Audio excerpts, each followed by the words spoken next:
একটা এই শাসক গোষ্ঠী তারা কিভাবে ফ্যাসিস্ট হয়ে উঠেছিল একটা গণতান্ত্রিক উপায়ে নির্বাচিত দাবি করে সেই বিষয়টা তিনি এনেছেন। সেনাবাহিনীর প্রতি তাদের যে ভীতি, শেখ মুজিবুর রহমান সাহেবও সেনাবাহিনীকে দানব মনে করতেন এবং তিনি বলেছিলেন যে পাকিস্তানি সৈন্যবাহিনীর মতো একটা দানব বাংলাদেশে তিনি সৃষ্টি করতে চান। মব কালচারের জনক যে আওয়ামী লীগ ছিল, তারা একটা রায়কে প্রভাবিত করে মৃত্যুদণ্ডের রায়ে রূপান্তর করার ক্ষেত্রে শাহবাগের যে ফ্যাসিবাদী মব, সেটা কিভাবে আওয়ামী লীগ করেছিল, প্যাট্রোনাইজ করেছিল কিভাবে, রাজনীতিতে আওয়ামী লীগের কী ধরনের ভূমিকা ছিল, শেখ হাসিনা এবং তার পিতা শেখ মুজিবুর রহমান কী ধরনের রাজনীতি করেছেন, সেই বিষয়গুলো বর্ণনা করেছেন। অর্থাৎ একটা এই শাসক গোষ্ঠী তারা কিভাবে ফ্যাসিস্ট হয়ে উঠেছিল একটা গণতান্ত্রিক উপায়ে নির্বাচিত দাবি করে সেই বিষয়টা তিনি এনেছেন।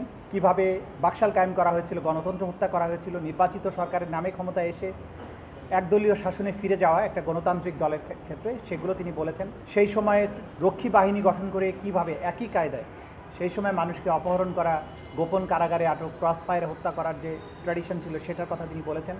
তিনি বলেছেন কিভাবে বাকস্বাধীনতা হরণ করা হয়েছিল, সে কথাগুলো তিনি বলেছেন। পরবর্তী সময়ে সেনাবাহিনীর প্রতি তাদের যে ভীতি, শেখ মুজিবুর রহমান সাহেবও সেনাবাহিনীকে দানব মনে করতেন এবং তিনি বলেছিলেন যে পাকিস্তানি সৈন্যবাহিনীর মতো একটা দানব বাংলাদেশে তিনি সৃষ্টি করতে চান।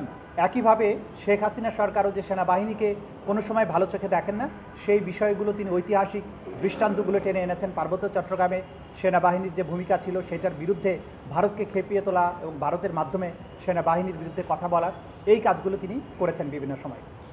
পরবর্তী সময়ে বাংলাদেশে শাহবাগের যে ফ্যাসিবাদী আন্দোলন ছিল, যে একটা নিয়মতান্ত্রিক রাষ্ট্রে বিচার ব্যবস্থা যেভাবে চলছিল, সেই বিচার ব্যবস্থার মধ্যে অনেক ত্রুটি বিচ্যুতি থাকার পরেও একটা কোর্ট যেখানে ফাংশন করছিল, সেই জায়গায় মব সৃষ্টি করে, মব কালচারের জনক যে আওয়ামী লীগ ছিল, তারা একটা রায়কে প্রভাবিত করে মৃত্যুদণ্ডের রায়ে রূপান্তর করার ক্ষেত্রে শাহবাগের যে ফ্যাসিবাদী মব, সেটা কিভাবে আওয়ামী লীগ করেছিল, প্যাট্রোনাইজ করেছিল কিভাবে, শেখ হাসিনা কিভাবে শাহবাগের মুভমেন্টের কথা নিজে বলেছেন যে আমি এই শাহবাগের সাথে মনের দিক থেকে আমি সারাক্ষণ শাহবাগে পড়ে থাকি, এবং তার বিভিন্ন মন্ত্রীরা কিভাবে এটাকে ফ্যাসিলিটেট করেছিলেন, সেই কথাগুলো তিনি নিয়ে এসেছেন।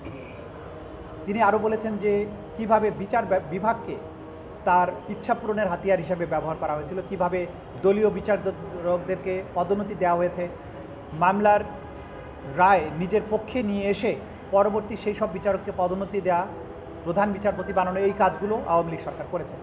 কিভাবে আন্তর্জাতিক অপরাধ ট্রাইব্যুনালকে ব্যবহার করে প্রতিপক্ষকে দমন করার চেষ্টা করা হয়েছে, সেগুলো তিনি বলেছেন। এবং সকল কিছুর উপরে নিয়ন্ত্রণ প্রতিষ্ঠার পরে শেখ হাসিনা যখন বুঝতে পেরেছেন যে তিনি ইচ্ছা করলেই বাংলাদেশের নির্বাচন ব্যবস্থাকে কুক্ষিগত করতে পারেন, একদলীয় নির্বাচন করতে পারেন, তখন তিনি পরপর 3টি সাধারণ নির্বাচনকে ইচ্ছে মতো সাজিয়ে নিয়ে তিনি 3বার নির্বাচিত হয়েছেন বলে ঘোষণা করে বাংলাদেশের ক্ষমতার মসনদ তিনি দখল করে বসেছিলেন। এই যে তার একটা ফ্যাসিবাদী রেজিমের উত্থান, কিভাবে সেটাকে ফুলে ফেঁপে বড় হয়ে ওঠা, তারপরে কিভাবে সেনাবাহিনীর অফিসারকে র্যাবে পোস্টিং দিয়ে তাদেরকে দিয়ে খুন করানো, অ্যাবডাকশন করানো, তাদেরকে গুম করে দেয়া, এই যে কালচার, এবং সেখানে তিনি নিজের অভিজ্ঞতা বর্ণনা করেছেন। টিএফআই সেলে গিয়ে তাকে কী ধরনের নির্যাতনের মুখোমুখি হতে হয়েছে, ওখানে অন্যদেরকে কিভাবে নির্যাতন করা হয়েছে, পুলিশের ডিবি কিভাবে নির্যাতন করেছে।